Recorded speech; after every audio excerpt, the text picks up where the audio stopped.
Hey everybody, I'm Carolyn from Tranquilmentor, and today we will be making this snowflake crate with items from Dollar Tree. This project has been inspired by Design to the Nines, and I will link her video down below.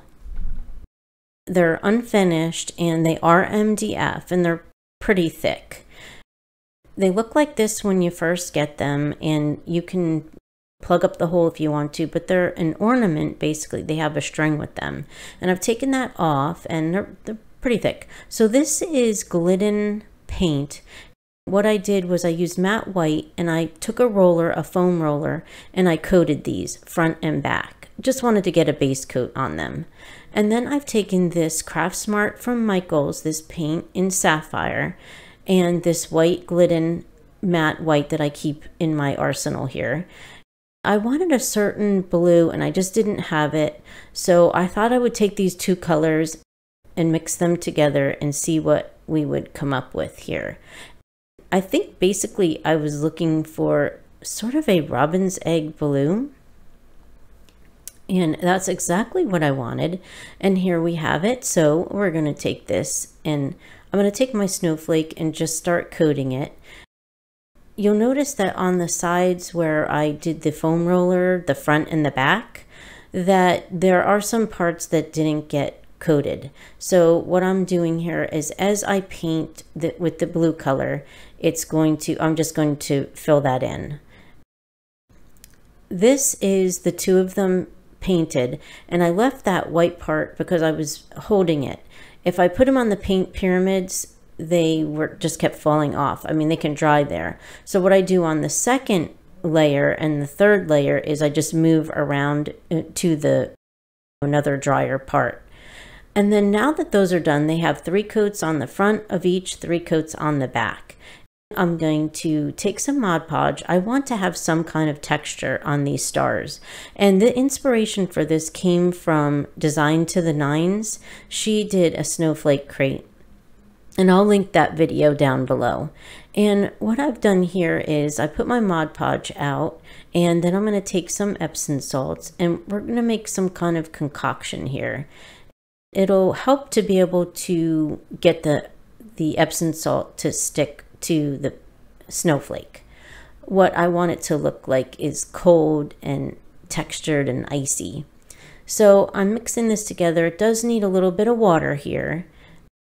We'll get that mixed in. That'll make it a lot easier to work with. And the clumps there, I want to make sure I get the clumps out and get them all mixed in and get the Epsom salts a little bit broken up here. So that looks like a really good consistency for what I'm doing. Here we go. We'll just paint just a coat of that Epsom salts over the top. I'm going to try the painter's pyramids again.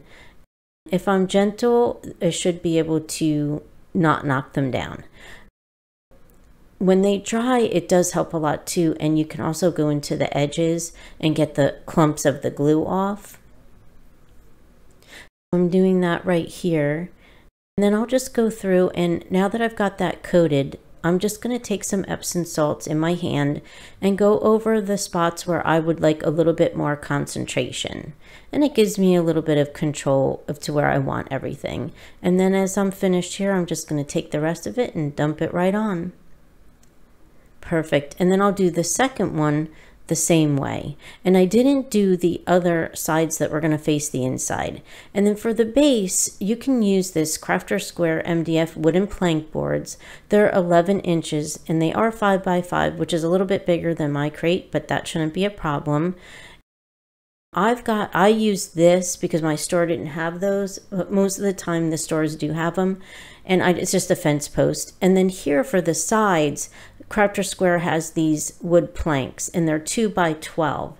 So for that, what you can do is you can either cut them down the middle if you want, or you can get the rulers. They usually have them in there 2 in a pack at Dollar Tree, or you can get paint sticks from Home Depot, and they would work. And then you would just put them on your miter saw or bandsaw, and you know, however you cut things down.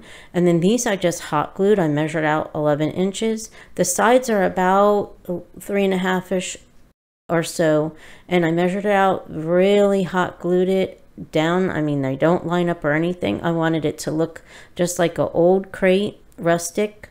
And then I've taken the snowflakes on the end and just hot glued them down and made like a little stand with them. And those will be the sides of the crate. And then here, another piece that I measured out, that's going to be the sides, the upper sides of the crate. And that's 11 inches. What I'll do is I'll cut that on my bandsaw.